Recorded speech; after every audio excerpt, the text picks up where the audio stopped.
मस्जिद को मरकज़ बनाकर मिल्लत के हर अहम काम को करना चाहिए।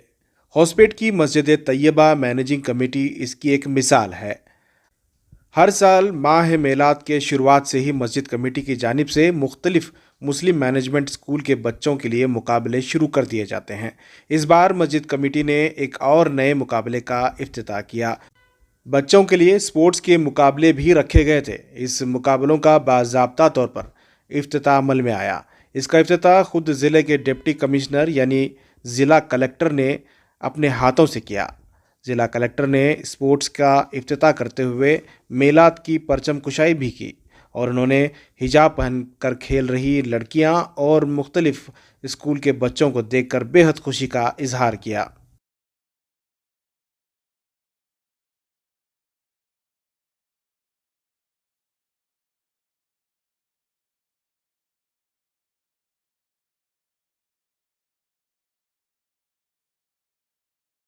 वो शहरे मोहब्बत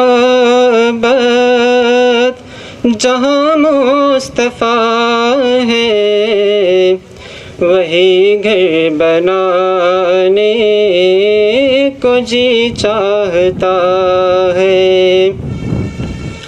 वो सोने से कंकर, वो चांदी सी मट्टी नजर में बसाने को जी चाहता है।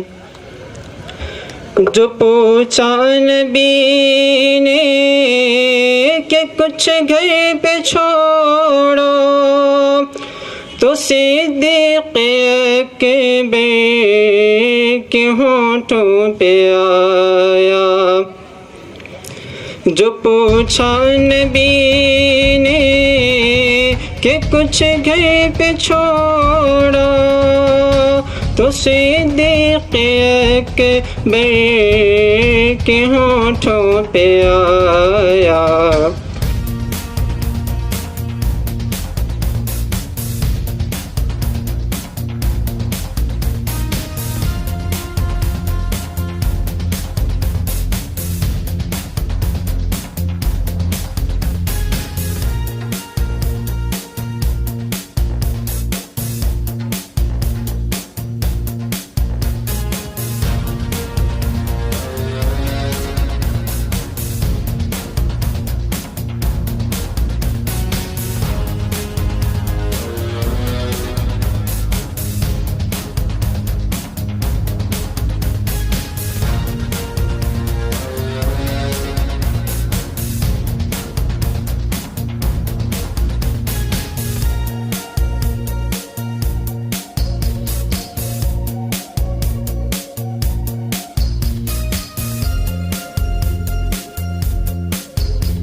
वालेकुम सलाम जनाब, खैरियत है? वालेकुम सलाम जनाब, खैरियत? वालेकुम सलाम।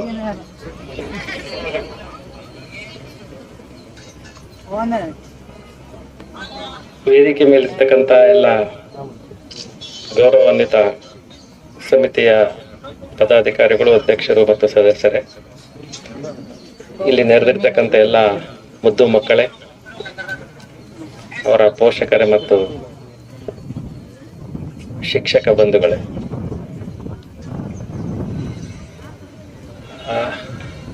ಈ ಹಿಂದೆ ಅವರು ಹೇಳ್ಬೇಕಾದ್ರೆ ಮೆನ್ಷನ್ ಮಾಡ್ತಾ ಇದ್ರು, in minority sports is not encouraged ಅಂತ. Sports is very much required for the student. Otherwise you will not maintain good health. Most of the times nowadays students are addicted to mobile phones. Some time for reading, If you are addicted to reading, no doubt. But if you are addicted to mobile phone, automatically your mental and physical health will be collapsed. That's why in sports we used to call a sound mind in a sound body. ಹಾಗಾಗಿ ತಾವೆಲ್ಲರೂ ಕೂಡ ಸ್ಪೋರ್ಟ್ಸ್ಗೆ ಹೆಚ್ಚಿನ ಪ್ರಾಶಸ್ತ್ಯ ಕೊಡಬೇಕಾಗುತ್ತೆ. ನಾನು ಕೂಡ ನಿಮ್ಮ ಥರ ಇದ್ದಾಗ 800, 200 ಮೀಟರ್, 100 ಮೀಟರ್, 400, 800 ರನ್ನಿಂಗ್ ಮಾಡಿದ್ದೀನಿ.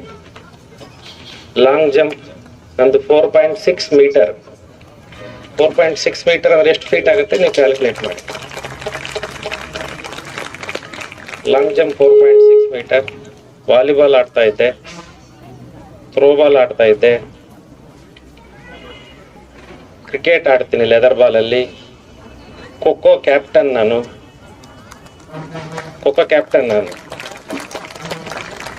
Almost majority of the games ಅಲ್ಲಿ 7 ಮಿನಿಟ್ಸ್, ಅವಾಗೆಲ್ಲ 9 ಮಿನಿಟ್ಸ್ ಇತ್ತು ಖೋಖೋ. 9 ಮಿನಿಟ್ಸ್ 7 ಮಿನಿಟ್ಸ್ ಇದ್ದಾಗ ನಾನು ಕಂಪ್ಲೀಟ್ ಒಬ್ಬನೇ ಆಟ ಆಡಿಸ್ತಿದ್ದೆ ಒಂದು ಸೈಡ್. 7 to 9 minutes. ಇಷ್ಟೆಲ್ಲ ಸ್ಪೋರ್ಟ್ಸ್ ಆಡಿದ್ರು ಕೂಡ ನಾನು ಗೋಲ್ಡ್ ಮೆಡಲಿಸ್ಟ್ ಓದಿನಲ್ಲಿ. Most of this time sports ಅಲ್ಲಿ ಯಾರು ಇನ್ವಾಲ್ವ್ ಆಗಿರ್ತಾರೆ ಅವ್ರು ಚೆನ್ನಾಗಿ ಓದಲ್ಲ ಅಂತ ಇರುತ್ತಲ್ವಾ. ಓದೋರು ಬೇರೆ, ಸ್ಪೋರ್ಟ್ಸ್ ಆಡೋರು ಬೇರೆ, ಸಪರೇಟ್ ಗ್ರೂಪ್ ಇರುತ್ತೆ ಸ್ಕೂಲಲ್ಲಿ. They are sportsman, they are merit student ಅಂತ. ನಾನು ಸ್ಪೋರ್ಟ್ಸ್ ಮನ್ ಕೂಡ, ಮೆರಿಟ್ ಸ್ಟೂಡೆಂಟ್ ಕೂಡ, ಗೋಲ್ಡ್ ಮೆಡಲಿಸ್ಟ್. ಸೊ ಒಂದು ನೀವು ತಿಳ್ಕೋಬೇಕು, if you are involving in sports, there is no question of getting less marks. Understood? If you involve in sports, you will get more score because mentally you will become stronger. Sportiveness ಬರುತ್ತೆ. Sportiveness, ಗೆಲುವು ಅಂದ್ರೆ ಏನು, ಸೋಲು ಅಂದ್ರೆ ಏನಂತ ಗೊತ್ತಾಗುತ್ತೆ. ಹಾಗಾಗಿ ಈ ಒಂದು ಕಮಿಟಿಯವರು ಈ ಒಂದು ಗ್ರೂಪ್ಗೆ ಸ್ಪೋರ್ಟ್ಸ್ ಅನ್ನ ಎನ್ಕರೇಜ್ ಮಾಡ್ತಾ ಇರತಕ್ಕಂಥದ್ದು ಒಂದು ಉತ್ತಮ ಬೆಳವಣಿಗೆ. ಅವರಿಗೆ ಇದೇ ರೀತಿಯಾಗಿ ಕಮಿಟಿಯವರು ಮಕ್ಕಳ ಭವಿಷ್ಯ, ಮಕ್ಕಳ ಮಾನಸಿಕ ಮತ್ತು ದೈಹಿಕ ಆರೋಗ್ಯದ ಬಗ್ಗೆ ಹೆಚ್ಚಿನ ಒತ್ತನ್ನು ಕೊಟ್ಟು ಮೈನಾರಿಟಿ ಸಮಾಜದಲ್ಲಿ ಮಕ್ಕಳು ಕೂಡ ಅತ್ಯುತ್ತಮ ಸ್ಪೋರ್ಟ್ಸ್ ಆಗೋದ್ರ ಜೊತೆಗೆ ಅತ್ಯುತ್ತಮ ಮೆರಿಟ್ ಅನ್ನ ಗಳಿಸಬೇಕು ಅನ್ನೋದನ್ನ ಅವರು ಕಂಡುಕೊಂಡಿದ್ದಾರೆ. ಯಾವುದೇ ಒಂದು ಸಮಾಜ ಅಭಿವೃದ್ಧಿ ಆಗ್ಬೇಕಾದ್ರೆ ಶಿಕ್ಷಣ ಮತ್ತು ಕ್ರೀಡೆಯಲ್ಲಿ ಹೆಚ್ಚಿನ ಪ್ರಾಶಸ್ತ್ಯ ಕೊಡಬೇಕಾಗುತ್ತೆ. ಆ ನಿಟ್ಟಿನಲ್ಲಿ ಈ ಸಮಾಜ ಕೈಗೊಂಡಿದೆ, ಈ ಸಂಘ ಅದರಲ್ಲಿ ಇನ್ವಾಲ್ವ್ ಆಗಿದೆ ಅನ್ನೋದಕ್ಕೆ ಹೆಮ್ಮೆ ಅನಿಸುತ್ತೆ. ನಿಮ್ಮ ಕಾರ್ಯಗಳು ಇದೇ ರೀತಿ ಸುಗಮವಾಗಿ ನಡೀಲಿ.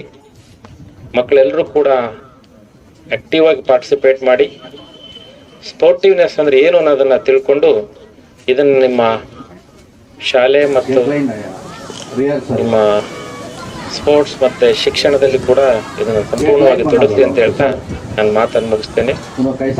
ಎಲ್ಲರಿಗೂ ನಮಸ್ಕಾರ. ಜೈ ಹಿಂದ್, ಜೈ ಕರ್ನಾಟಕ.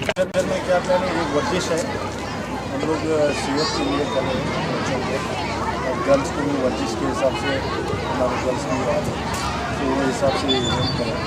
इससे वर्जिश करना बहुत अच्छा है, सेहत तंदुरुस्त रखना है. इसलिए हमें वर्जिश की वजह से गर्ल्स को भी, इस गर्ल्स जो स्कूल के बच्चे हैं उनको भी हमें मौका दिए और उनको पर्दे के एहतमाम से उनको अलग सेक्शन करके अलग तमाम कमेटी स्टेज के पास है तो हम लोग प्रोवाइड किए हमको, वही लोग उनको खिला रहे हैं. और मुकाबला गर्ल्स में ये है, बॉयज़ का मुकाबला बॉयज़ में. Guest of honor, MS Divakar ji is also a very good sportsman. I happen to know that he is a leather ball cricket player also.